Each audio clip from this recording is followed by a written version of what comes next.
haciendo un repaso de los encuentros que hemos tenido,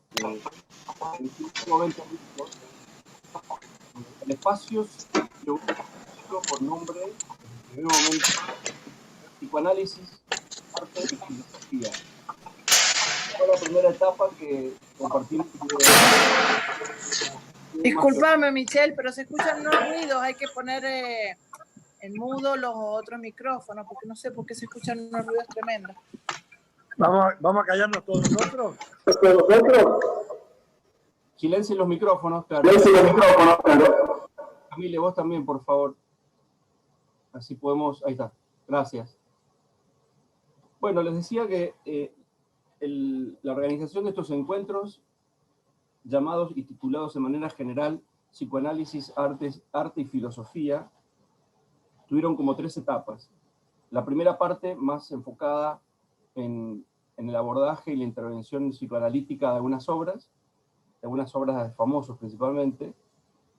La segunda etapa tuvo que ver con algunas entrevistas muy ricas y muy interesantes que pudimos hacer artistas sanjuaninas y sanjuaninos. 2 de ellas están acá, Analía y Jamile.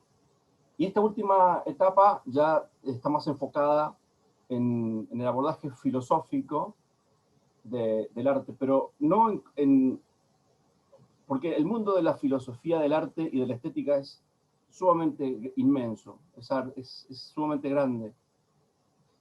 Me pareció interesante poder compartir una etapa de la estética en Argentina y del desarrollo filosófico estético en Argentina que estuvo relacionado, no de manera casual, pero sí estuvo relacionado, sobre todo porque fue una plataforma interesante de conocimiento, estuvo relacionado, decía, al primer Congreso de Filosofía que se realizó en el año 49 en Mendoza,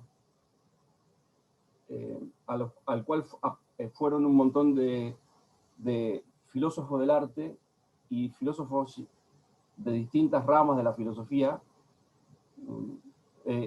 Por ejemplo, estuvo Benedetto Croce, que lo estuvimos analizando hace unos días, a partir del texto de Umberto Eco, la definición del arte, y compartíamos cómo Umberto Eco discute con Benedetto Croce respecto de la idea de la posibilidad de definir al arte, si es posible definirlo o no. Bueno, Benedetto Croce estuvo ahí en ese congreso. Hubieron muchos filósofos del arte y filósofos que se dedican a la estética de distintos lugares de América Latina y de Europa, y de América del Norte también. Pero me interesaba recuperar algunas ideas de algunos de los filósofos argentinos y filósofas argentinas de esa época. Voy a empezar mencionándoles nombres primero, y después les voy a mencionar la ponencia que ellos dieron y ellos y ellas dieron en ese congreso, que, como les comenté en otro momento, fue uno de los congresos más llenos de ponencias, fue uno de los más abultados en ponencias, al igual que la filosofía existencialista, muy típico porque hacía poco tiempo había terminado no hacía mucho tiempo había terminado la Segunda Guerra Mundial, y la filosofía existencialista es un fenómeno filosófico de entreguerras, surge entre medio de la Primera y la Segunda Guerra Mundial, porque la filosofía existencialista se empezó a preguntar justamente por el sentido de la existencia, después de haber vivido 2 experiencias totalmente devastadoras, ¿no? Los autores y las autoras son, por ejemplo, Jorge Atuel de Veiga, que fue catedrático de la Universidad Nacional de Cuyo y de la Universidad Nacional de Buenos Aires. También tenemos a Pedro Atilio del Soldato, que fue profesor en la Universidad Nacional de Cuyo y en la de Buenos Aires también, en estética, siempre, ¿no? Estuvo también Emilio Estiu, también profesor de la Universidad Nacional de Cuyo. La Universidad Nacional de Cuyo en Mendoza fue una usina muy importante de filosofía, tremendamente importante. e incluso hasta de resistencia en la época de la dictadura. Luis Farré, de la Universidad Nacional de Cuyo, Magdalena Linero, de la Universidad Nacional de Cuyo, Jaime María de Mayú, de la Universidad Nacional de Cuyo, Carlota de Mateus, de la Universidad Nacional de Cuyo, también, Malvina Rosas Quiroga, Manuel Trías. Manuel Trías es un filósofo muy interesante. Y hubieron temas que rondaban en torno a las figuras fuertes que aparecían en esa época respecto de la filosofía del arte, como era Aristóteles, ¿no? Había, en esa época todavía quedaban algunos resabios de la neoescolástica que había surgido específicamente en Francia y en Italia, y que llegó acá a Argentina, con escritos de autores como Jacques Maritain, por ejemplo, entre otros, o Franz Brentano, mucho antes, también. Aristóteles, digo, es uno de los filósofos antiguos en torno a los cuales pasan la mayoría de los pensamientos artísticos o de la estética. Nietzsche es otro de los filósofos que dieron vueltas en torno a las reflexiones y a las ponencias. Y también la relación entre la estética como fenómeno artístico y otras disciplinas, como la literatura, como la música, entre otras. Pero principalmente, dentro de la filosofía, y teniendo en cuenta estos dos filósofos más importantes, dentro de los cuales estuvo el tema de lo estético, había, cuando haces un paneo de las distintas ponencias, había un interés, notás que había un interés respecto de definir en qué consiste, después de todo, lo bello, que es uno de los grandes temas de la filosofía del arte y sobre todo de la estética. ¿En qué consiste algo bello? ¿Qué es algo bello? ¿Qué hace falta para que algo sea como declarado bello? Y en relación a esto, ¿a qué se le puede denominar esplendor? ¿Qué cosa tiene esplendor? ¿A qué le llamamos esplendor? Eso por un lado. Por otro lado, aparecen temas como los objetos artísticos. ¿A qué le llamamos objetos artísticos u objetos culturales? ¿A qué se le puede llamar, a qué se le puede atribuir el calificativo de artístico? ¿A qué tipo de objetos se le puede atribuir el calificativo de artístico? Sería, por otro lado, ¿no? Y junto con esto, el tema de los valores estéticos y la intuición estética. Un poco fueron los distintos temas en los que rondaron las ponencias respecto al arte y a la filosofía y a la estética. Por ejemplo, Jorge Atuel, que realiza una ponencia titulada En signos de pregunta, ¿queda suficientemente definido lo bello diciendo que es esplendor de la forma? Él intenta acá acercar una definición de lo bello y para eso acude al concepto de esplendor de la forma aristotélico, del pensamiento de Aristóteles, que después fue reformulado y reformado por los neoaristotélicos de la primera mitad del siglo XX, principalmente. Y cuando Aristóteles se refiere al esplendor de la forma, a lo que se está refiriendo es a la manera en la cual, según él, se produce la composición, le dice él, la composición metafísica en el objeto estético. Él dice que todo objeto estético, vamos a poner como ejemplo una pintura es un objeto estético, está compuesta de una composición metafísica formada entre materia y forma. Entonces, hay una materia, dice él, una materia prima, que está compuesta del bastidor, de las pinturas, del pincel, de todos los elementos materiales con los cuales se trabaja una pintura, pero hay una forma, y que esa forma no habita en la materialidad, en la materia prima, sino que habita de manera potencial en la materia. pero de forma activa en la mente del artista. Y en esa unión, en la unión entre la forma sustancial que le da forma a la materia y que termina confluyendo en una composición metafísica que es la obra de arte, bueno, en esa composición es en donde aparece el esplendor de la forma. Es decir, que entonces la materia sin forma no sería posible de ser conocida. Para ser conocida hace falta que la materia, que se informe, tenga una cierta delimitación. Si no tiene una cierta delimitación, entonces se escapan nuestras posibilidades cognitivas.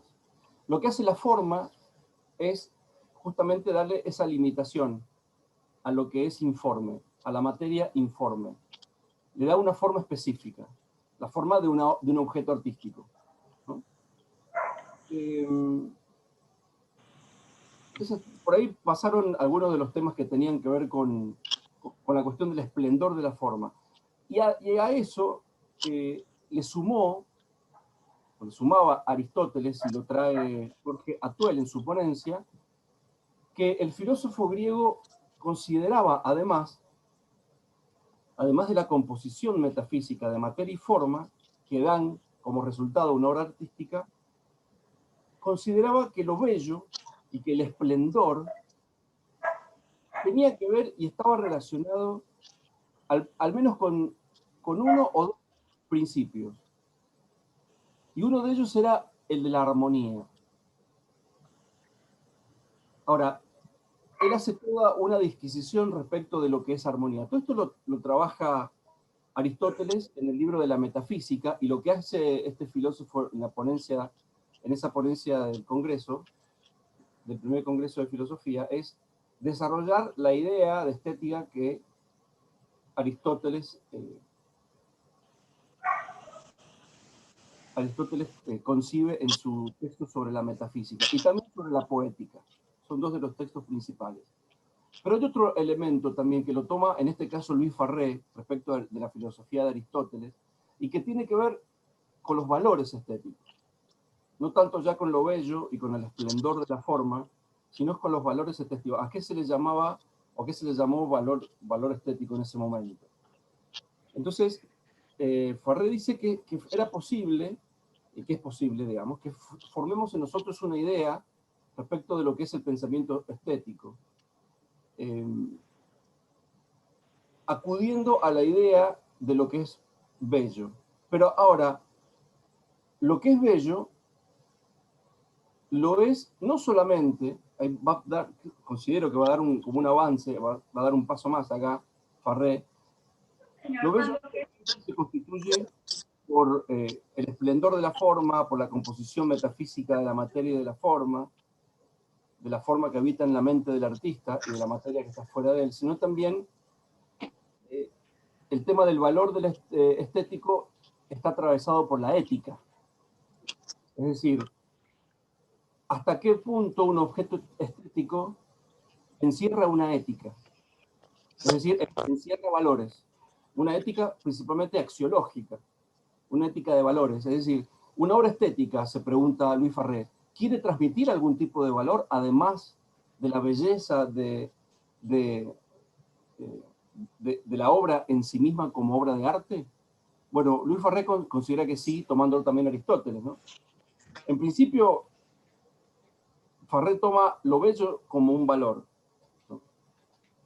Pero también toma la estética, pensándola desde los valores, como la condición de posibilidad de que una obra de arte tenga un determinado impacto en la sociedad, en el que observa, en el observante, en el contexto en el que está materializada la obra. De alguna manera, una obra de arte puede impactar socialmente, puede tener su impacto en los valores de una sociedad. Eso es lo que se pregunta Luis Farré en su ponencia respecto de los valores estéticos. Y él, a lo largo de toda su estética, y después, más en la segunda mitad, sobre todo en la segunda mitad del siglo XX, se va a desarrollar mucho la relación que hay entre la estética, la ética y la política. Y esto es un elemento muy interesante porque van a haber pensadores que van a terminar afirmando que cada época de la historia ha tenido su propia estética que le ha dado de alguna manera forma a esa época en algún punto. O una estética que representa visualmente una determinada época, ya sea que esa época haya sido una época trágica o una época de esplendor. Entonces, Farré dice que el bien y la belleza, si bien son diferentes, el bien entendido como valor, pueden considerárselos como dos elementos que se cruzan. Hay tres trascendentales o valores trascendentales de los que hablaba Aristóteles: el bien, la belleza y la unidad. Entonces, Farré se cuestiona si la belleza de una obra de arte puede o no impactar en la percepción del bien de quien la observa y de una sociedad en general. El otro elemento que trae Farré, que no lo trae el autor anterior, es el de la simetría. Yo les había dicho que Aristóteles consideraba que uno de los dos elementos, o de los tres elementos, que si quieren podemos agregar uno más, que podemos tener en cuenta para considerar si algo es bello o no, era la armonía, y le agregamos la simetría y la precisión. Esos tres elementos principales son lo que le dan forma a la belleza. Bien, esto Aristóteles por acá, hasta acá creo que estaría como suficiente. ¿Cómo vamos hasta acá? ¿Vamos bien? ¿Voy muy rápido? ¿Voy lento? ¿Voy bien? ¿Cómo vamos? Hágame una seña. ¿Vamos bien? Bueno. Disculpa, la simetría y qué más? Y la precisión. Precisión. Sí. Armonía, simetría y precisión.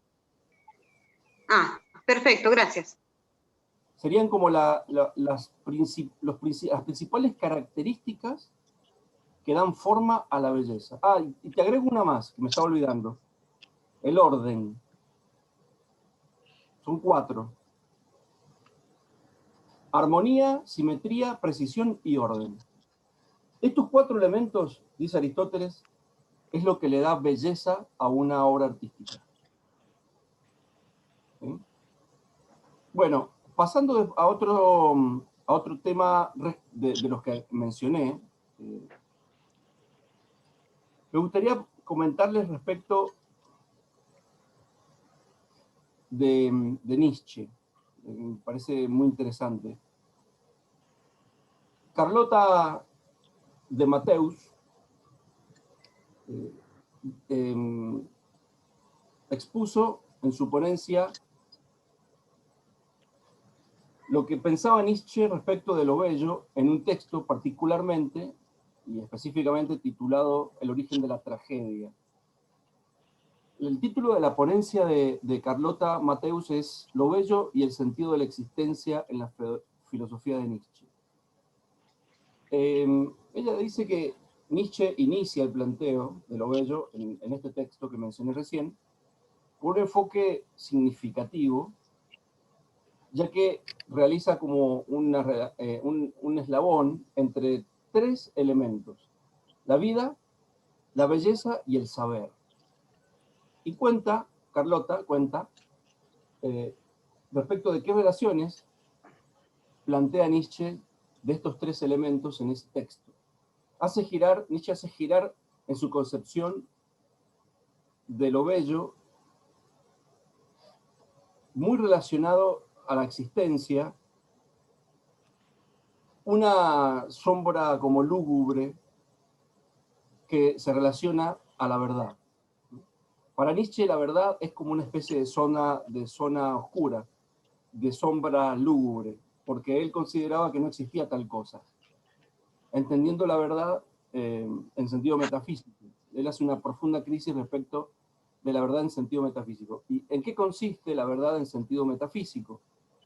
Consiste en creer o en considerar la posibilidad de la existencia de una verdad autónoma e independiente del sujeto que observa la realidad.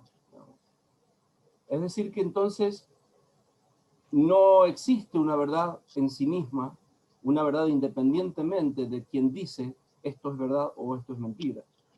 Por lo tanto, la verdad es, en definitiva, un juicio. Nietzsche solía decir en otros textos que no existían los hechos, que existían las interpretaciones de los hechos. Entonces, cuando Nietzsche proyecta la relación de lo bello y la belleza con respecto al tema del saber, lo que nos muestra respecto del saber es que no llegamos a la verdad, nunca llegamos a la verdad, nunca llegamos al saber absoluto, sino solo a aproximaciones. Este nudo evoluciona a través de sus obras y cada uno de estos términos va a pasar a ocupar una posición de privilegio, digamos, ¿no?, en el pensamiento nietzscheano. Entonces, si bien Nietzsche no se enfoca a analizar qué es lo bello en sí, porque a Nietzsche no le interesa nada que sea en sí, es decir, ni lo bello en sí, ni la verdad en sí, ni la mentira en sí, nada que tenga existencia en sí, es decir, independientemente del sujeto. Sino lo que hace Nietzsche respecto de la belleza es averiguar cuál es su sentido, su intención, su finalidad, ya que Nietzsche jamás concibió lo bello desvinculada a la existencia del ser humano, pero no a una existencia determinada y dada de una vez y para siempre, sino a una existencia que el mismo sujeto va construyendo a lo largo de su vida, para no repetir existencia, ¿no? O sea, existencia, recordemos que el existencialismo parte del principio de que no existen las esencias, las cosas en sí, excepto en la mente del artista. Solo en la mente del artista existen las esencias que después se constituyen en la existencia de la obra de arte, en lo que está fuera de su mente, en la concreción de la obra de arte.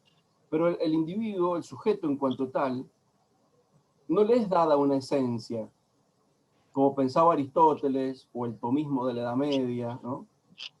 No le era dada una esencia, al contrario, le era dada una existencia. El sujeto, con lo primero que se encuentra en la vida, es que se encuentra existiendo. Y lo que quiere ser, la esencia que quiera tener, se la da él mismo a partir de sus decisiones, que están constituidas por la libertad y la responsabilidad. Esto es un poco como la síntesis del existencialismo en general.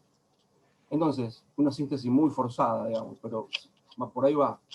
Nietzsche fue discípulo de Schopenhauer, que pensaba más o menos lo mismo,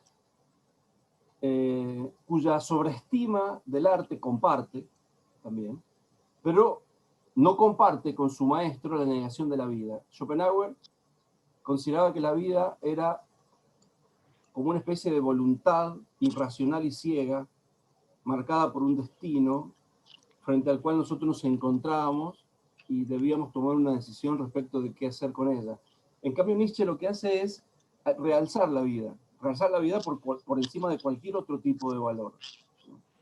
Hasta tal punto que a la misma vida se convierte en una obra de arte. En una obra de arte cargada de belleza que solamente la puede realizar el superhombre. Solo el superhombre, como ejemplo de aquella persona que ha superado la moral de esclavos, la moral, se refiere principalmente a la moral cristiana y a la metafísica, principalmente de la línea que viene de Aristóteles y de Platón. Solo ese superhombre que ha logrado conquistar la vida, que no vive esta vida pensando en que la que viene va a ser mejor, sino que considera que esta vida no solamente es la única y definitiva, sino que es la vida más bella y que puede construirla de esa manera. Entonces, para él la belleza está relacionada con ese sentido, con el sentido de la existencia. O sea que en el caso del artista,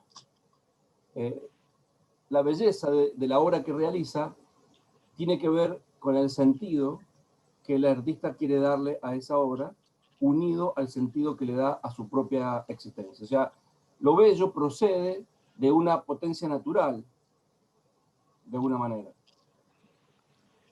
Esa potencia natural es la potencia a vivir, o lo que Nietzsche denominó como voluntad de poder, que no tiene que ver con el poder como lo entendemos en términos políticos o partidarios, principalmente, digamos, sino en cuanto a poder, en cuanto a acción, poder en cuanto a acción, en cuanto a la posibilidad de hacer de esta vida, como decía, no, se me fue el nombre, la mejor de las vidas posibles, Leibniz, el mejor de los mundos posibles. La ansiedad de vivir, decía Nietzsche, se sirve de la ilusión de retener esta vida en la belleza de su esplendor. Pero el esplendor ya no tiene que ver con la posibilidad de una composición metafísica entre forma y materia, como decía Aristóteles, sino que el esplendor tiene que ver con el sentido que nosotros le damos, es decir, con la interpretación que le damos a esa obra.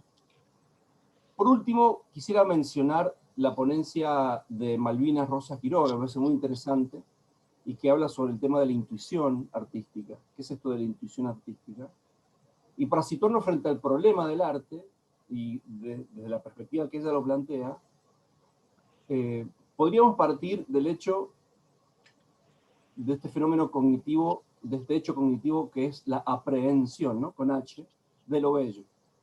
¿Hasta qué punto es posible, se pregunta Malvina, hasta qué punto es posible aprehender lo bello por medio de un acto, llamémosle espiritual o trascendental, ella la llama espiritual, a fin de no quedarnos dando vueltas en círculos solamente en los valores estéticos o prácticos del arte, ni en una teoría del conocimiento sobre el arte, sino que más bien podamos llegar a transitar la intuición. En este caso lo que hace Malvina es traer la idea de esencia, porque para ella la intuición artística consiste en desentrañar la esencia de la obra de arte. Desentrañar la esencia, pero no a través de los procesos racionales, procesos cognitivos de la razón en términos de raciocinio, de discursividad, sino a través del fenómeno cognitivo de la intuición, ¿no? Que es un fenómeno a partir del cual yo puedo tener un conocimiento respecto de algo sin haber mediado un razonamiento previo. Entonces, los griegos tuvieron, dice ella, la visión luminosa de la belleza, ¿no? Fueron uno de los primeros que hablaron de la belleza. Pero, dice ella, confundieron muchas veces sus resplandores con los de la verdad y con los del bien. Acá hace una fuerte crítica a Aristóteles, principalmente, ¿no? Aquellos no alcanzaron la visión que tuvieron después los otros filósofos que vinieron después de la línea de postsocrática, es decir, Sócrates, Aristóteles y Platón. Incluso el mismo Platón, dice ella, quiso usar el arte como una especie de pedagogía existencial, pero tampoco fue posible. Ella hace una crítica del libro de Platón llamado República. Cuando Platón desarrolla allí y plantea cuál es su imagen ideal de la República. Ahí, en ese texto, Platón habla sobre el arte, por eso ella toma ese texto de Platón. Entonces, respecto de esto, me parecía, para ir terminando, respecto de estos temas que venimos compartiendo, que les vengo desarrollando, hay un elemento más, hay un tema más que me gustaría por lo menos mencionar, y que lo trae Manuel Trías, y que tiene que ver con el objeto de la estética. Es decir, ¿en qué consiste esto de la estética? Y él lo voy a solamente mencionar, así podemos abrir la conversación, después puedo mechar con algo de esto si sale el tema. Dice que la palabra estética, Trías dice que la palabra estética, que viene del griego heistesis, significa percepción, no es un término unívoco.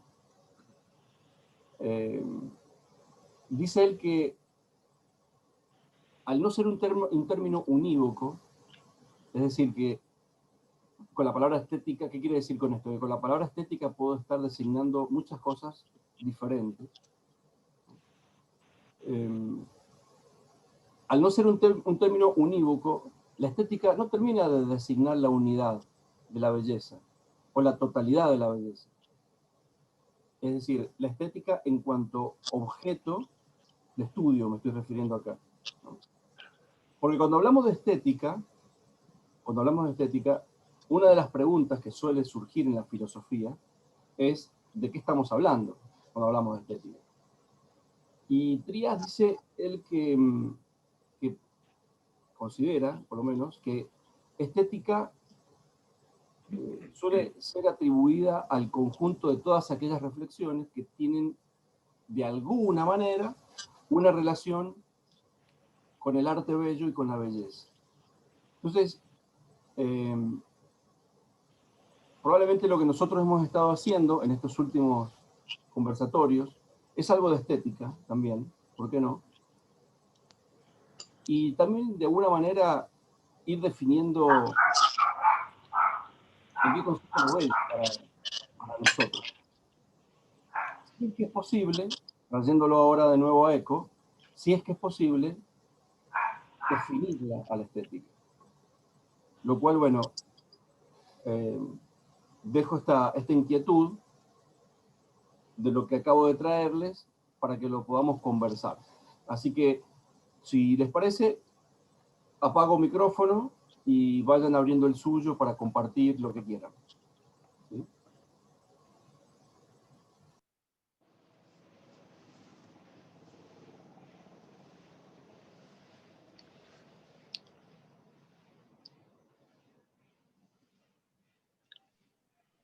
¿Sabes qué? Estaba pensando que tal vez el término estética va siempre como tomando nuevas características, porque la concepción de belleza, el arte, va redefiniéndose en cada época.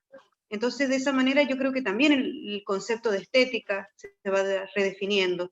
No sé si será algo así.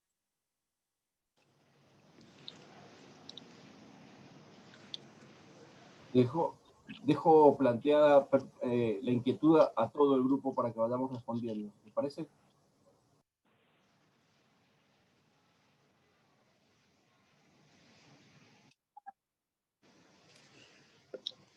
¿Qué piensan de esto que trae Carlota?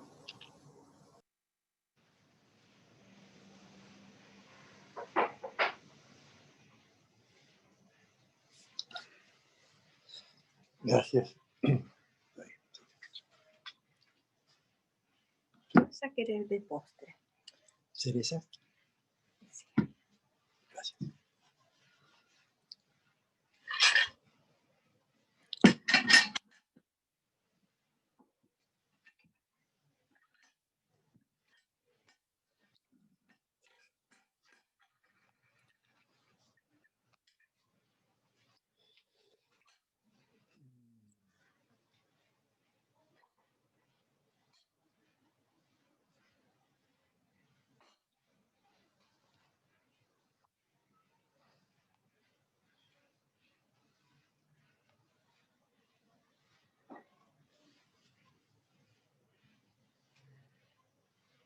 Bueno, ¿en qué quedaron resonando? Vamos a hacerlo al revés. ¿En qué quedaron pensando de estos temas planteados, de lo que planteó Carlota? ¿Qué tienen ganas de compartir? ¿Qué pensamientos? ¿Qué ideas? Si hay ganas, por supuesto. Sí, puede ser que lo único permanente sea el cambio y uno siempre está redefiniendo desde su propia percepción más la época en la que vive, y además de ir cambiando lo que se piensa sobre la época en la cual uno vive, se hacen como reinterpretaciones y se vuelve a observar otras épocas, lo que hace otros nuevos discursos, porque bueno, creo que se tiene otro punto de vista.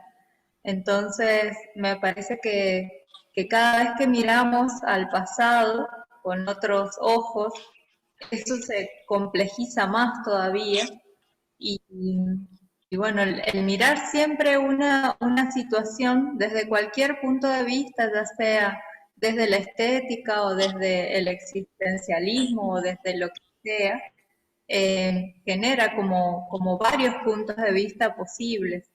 Y me gustó mucho esta idea de que la realidad es como algo difuso, a lo que uno siempre se va como acercando y cada vez que se acerca, eso se vuelve a hacer más difuso aún. Me resulta muy interesante ese concepto, me gusta visualmente. Es eso, como que uno se acerca y de repente cuando dice, ya la tengo, no. Eso me parece muy, muy lindo.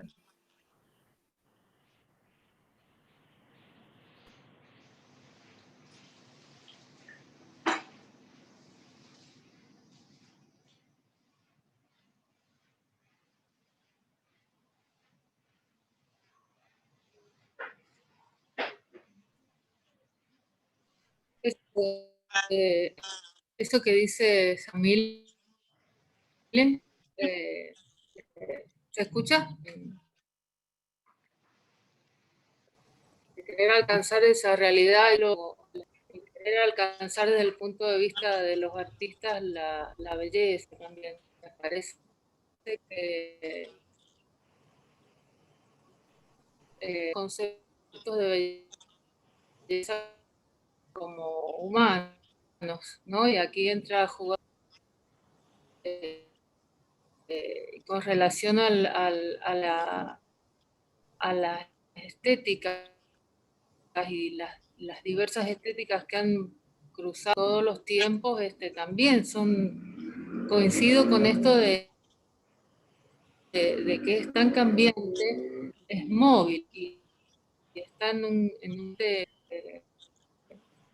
y, y no se me quitaba de la cabeza la obra del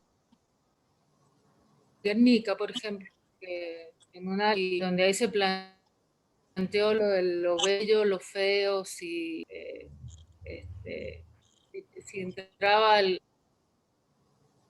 la categoría belleza analizando la obra de Picasso, ese lo tuve muy presente. Pero sí, son muchos conceptos a la vez y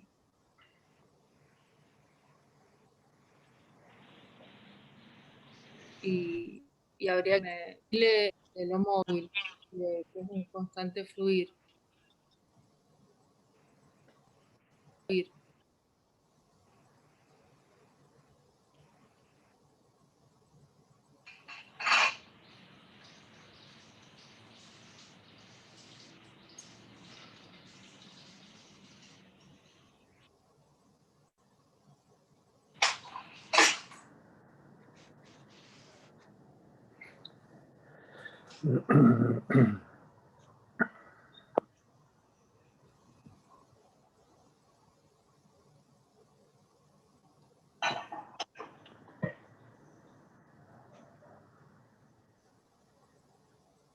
O sea, no sé si se comprendió algo lo que dice, pero hay cosas que en este momento Yo comprendí lo que escuché, porque se estas, te cortó mucho. Yo te escuché cortado.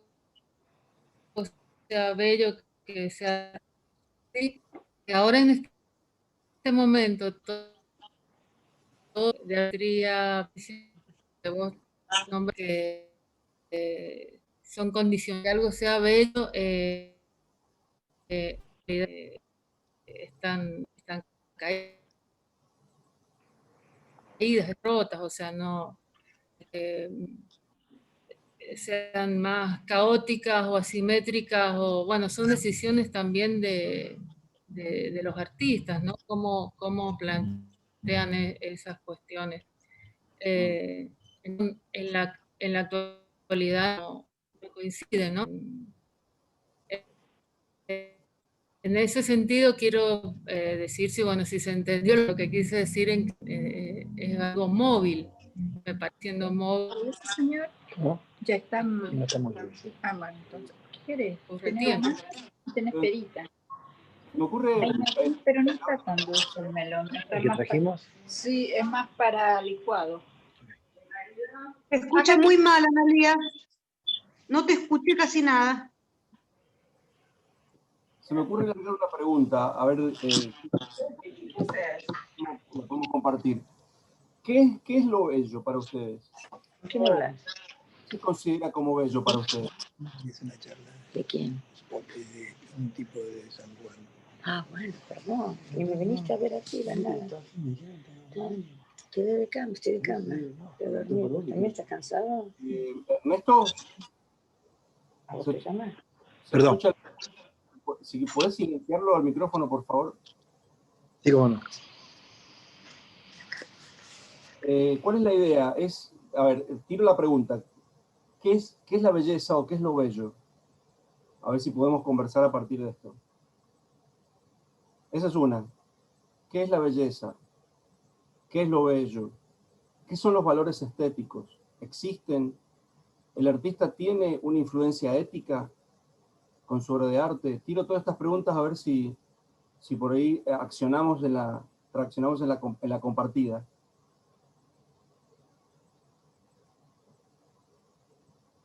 ¿Es posible la intuición estética?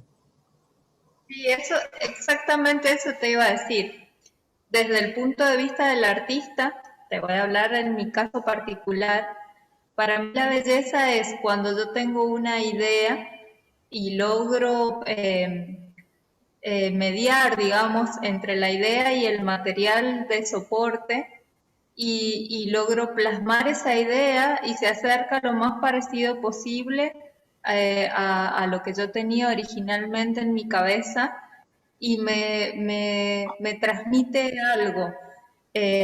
Y eso excede no solo lo que yo siento, sino que le genera a un espectador también algo.